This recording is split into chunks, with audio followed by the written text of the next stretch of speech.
Pakistan super লিগে দারুণ ফর্মে আছেন বাংলাদেশের লেগ স্পিনার রিশাদ হোসেন। এই উদীয়মান বোলার নিজের সামর্থ্যের প্রমাণ রেখে চলেছেন পাকিস্তানের মাটিতে।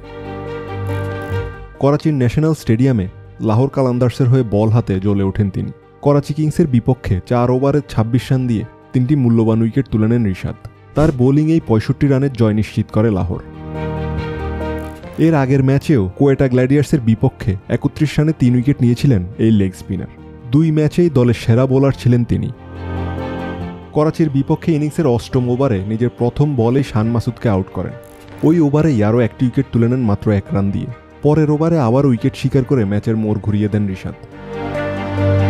2 ম্যাচে 6 উইকেট নিয়ে রিশাদ এখন পিএসএল-এর শীর্ষ উইকেট শিকারীদের তালিকায় আছেন। যৌথভাবে শীর্ষে আছেন পাকিস্তানের আরেক লেগ স্পিনার আবরার আহমেদ।